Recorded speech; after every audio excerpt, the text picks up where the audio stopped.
Summary of Cryptoassets by Burniske and Jack Tatar. Introduction. In an episode of the popular NBC comedy Superstore, a big box chain called Cloud9 gets an update that their corporate office refers to as Cloud 9.0.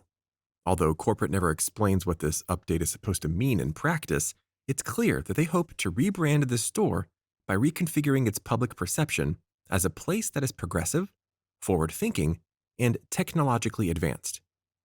Left to imagine what this actually means, the employees hazard guesses of their own. One posits that perhaps all employees will be given jetpacks, which they can use to hover around the store. Another asks if this means that they will be paid in Bitcoin. In this context, Bitcoin is only referenced as a joke. But the premise still remains. We might not know what Bitcoin really is, but we think of it as the currency of the future. So, over the course of this summary, we're going to explore what Bitcoin is, how it's really used in practice, and the controversy that surrounds it. Chapter 1. What is Bitcoin? Whether you already know a little about Bitcoin, or your guess is as good as the Cloud9 employees, for the purpose of a book about crypto assets, we think it's best to start at the beginning. And that means starting with the definition of Bitcoin.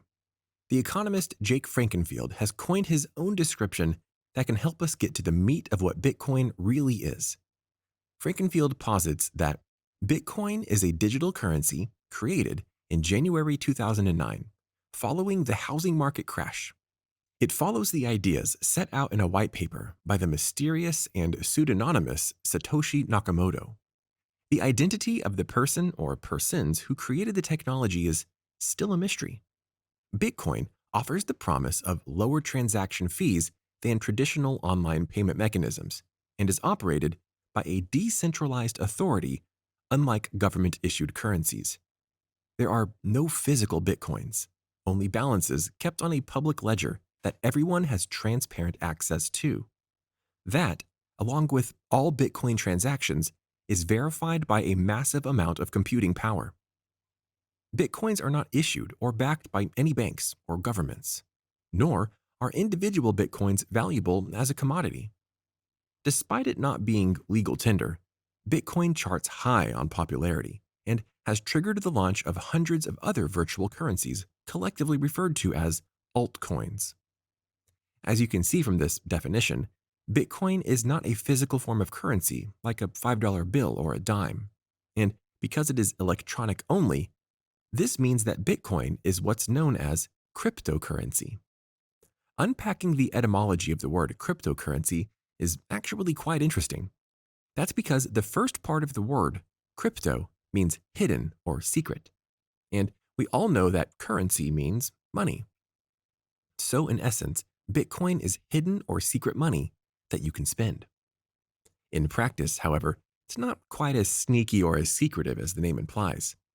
Rather, it's simply a form of electronic currency that you can't cash or physically hold. And the process of spending Bitcoin isn't quite as complicated as you might think. Frankenfield describes the process by explaining that balances of Bitcoin tokens are kept using public and private keys, which are long strings of numbers and letters linked through the mathematical encryption algorithm that was used to create them.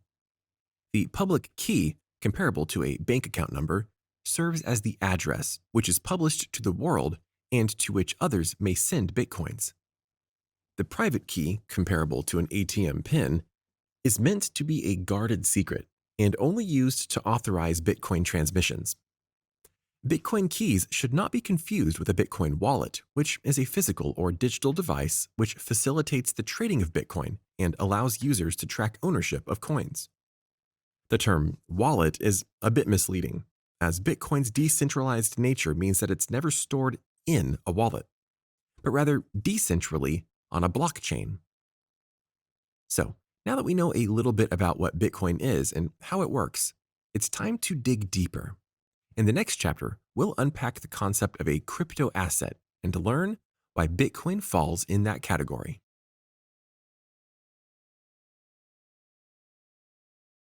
Chapter 2. What is a crypto asset? So if Bitcoins are simply a hidden form of electronic currency, Does this mean that it's basically the same as money? After all, most of our finances are online these days. Our paychecks arrive in our bank accounts through an electronic direct deposit. We check our balance using banking apps. We pay our bills online. We send money to friends using apps like Venmo or PayPal. In each of these cases, we don't put our hands on physical currency. Rather, we simply move numbers around online, watching numbers rise and fall on our phone screens. So, what makes Bitcoin different from the money we already use in everyday life? To understand what makes cryptocurrency unique, we need to start by unpacking a couple of core distinctions that set Bitcoin apart from traditional forms of currency. The primary difference is that no businesses will accept Bitcoin as legal tender. For example, let's imagine that you walk into McDonald's and order a Big Mac and fries. Your total comes to an even $5. If you were to say, I have $5 in Bitcoin and I'd like to pay in Bitcoin, it wouldn't do you any good. Even if you had a Bitcoin app on your phone and a secure private key and everything, it wouldn't matter. They simply would not take your money. That's because Bitcoin differs from fiat currency. Fiat currency is the term that we use for the traditional forms of money that we use on a daily basis. For example, cash and the money that's in your bank account both fall under the category of fiat currency. Fiat currency differs from cryptocurrencies like Bitcoin in that fiat currency is controlled by the government. Put simply, the cash in our wallet and the money in our bank accounts have value because the government says they do. But because Bitcoin isn't regulated by the government, it also isn't recognized by the government. The author observes that this is a perfect example of how the government uses its authority to control our finances and our choices at its whim. Because when you think about it, fiat currencies only hold value because everyone has been made to believe that they do. In reality, cash is nothing but a printed piece of paper that our society has imbued with meaning. If our reality was twisted and our government suddenly said that pinto beans were legal currency, then we would all pay with pinto beans and believe that they had value. So, because the government gets to control our financial reality by ascribing arbitrary value to certain types of currency, you can easily see why they have a vested interest in forcing us to pay only with the types of currency that they accept. But cryptocurrencies like Bitcoin don't rely on government-controlled channels. As a result, this has given rise to the popular misconception that Bitcoin is somehow sketchy or unsafe. And in the interest of fairness, it's certainly true that some illegal operations can benefit from the availability of untraceable funds. For this reason, Bitcoin is very popular on the dark web and can be used in any number of illegal activities like prostitution, the drug trade, and the production and purchase of child porn. But the author observes that fiat currencies can be used for all of these things as well, and illegal activity isn't really the government's primary concern when it comes to Bitcoin. Rather, they're concerned that if Bitcoin caught on as a mainstream form of currency, the banking system as we know it might become obsolete. And if we return to the widely publicized myth that Bitcoin is perfect for illegal activity by virtue of its untraceability, it's important to clarify that Bitcoin isn't untraceable by definition.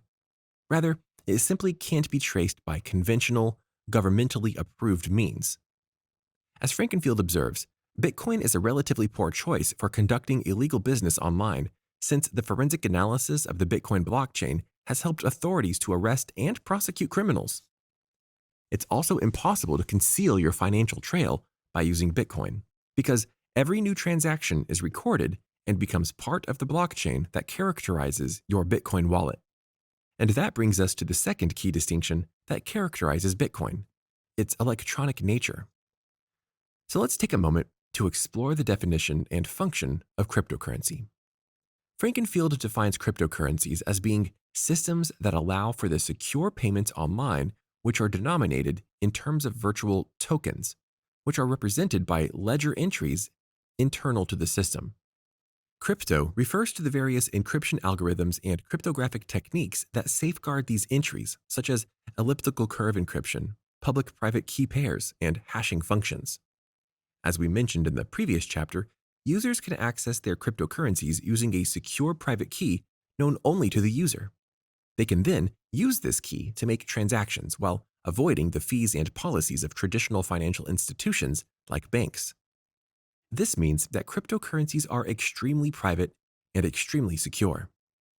And as you can see from this definition, cryptocurrencies like Bitcoin are not without their own safeguards and tracking functions. And making illegal online transactions isn't quite as easy as you'd think. That safety net exists because of Bitcoin miners. The word miners might invoke an interesting mental picture for you because of Bitcoin's perception as being the currency of the future. As a result, you might think about the California gold rush, where miners raced out west with their pickaxes and their gold dust pans.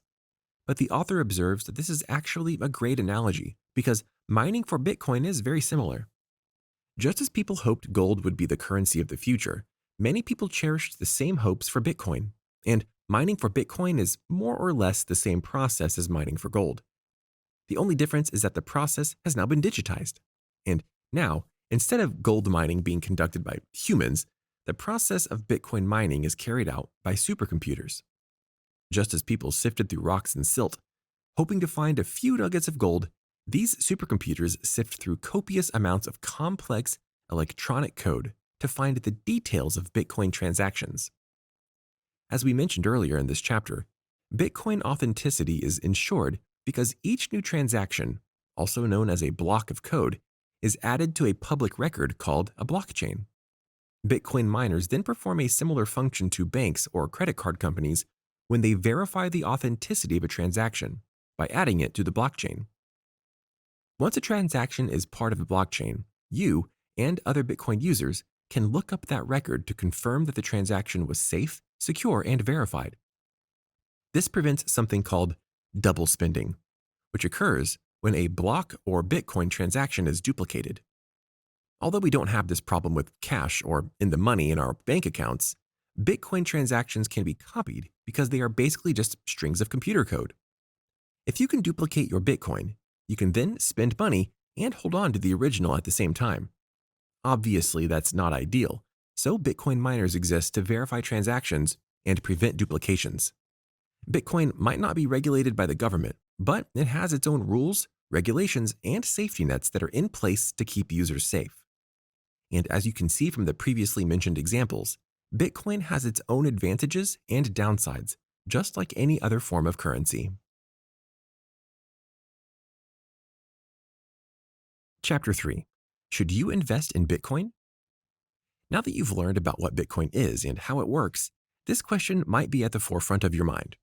If Bitcoin really is the currency of the future, you might want to get in on the ground floor. But should you do it? The author believes that you absolutely should. He argues that Bitcoin will eventually gain enough traction to supplant the traditional banking systems, and that this takeover will be extremely profitable for those who invest in Bitcoin early on. He likens the future of Bitcoin to the invention of the internet, email, and companies like Google. All of these were new, scary, and unpopular at one time too, but they soon rose to dominate the market. And once they did, everyone wanted to invest.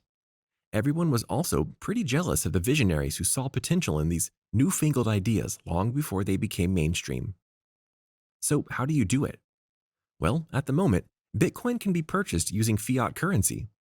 Although, you should be warned that this investment doesn't come cheap.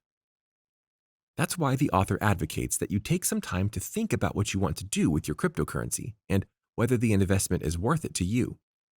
He also advises that you should watch the market for a while first and familiarize yourself with the rises and falls of the cryptocurrency market before you invest. With that said, he also cautions that Bitcoin comes with the same risks as any other type of financial investment. There's always a chance that you could lose your money and be left with nothing.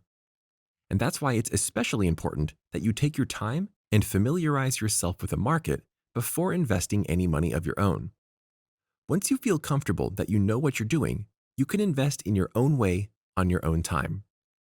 He observes that Bitcoin's inherently versatile nature makes it extremely profitable and flexible, and therefore perfect for new investors. Final summary. Cryptocurrencies like Bitcoin are often regarded as the currency of the future. We think of them in association with newfangled and high-tech things like jetpacks and technological upgrades. But many people don't know the specifics of what Bitcoin does and how it operates. That's why it's important to familiarize yourself with the history, origin, and function of Bitcoin. Once you have that information, you can then decide if you want to invest in the currency of the future and procure some profitable crypto assets for yourself.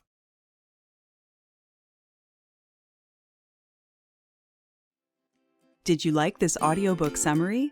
Click the like button now to support our channel and click subscribe if you want to get notified each time we post a new free audiobook summary on YouTube.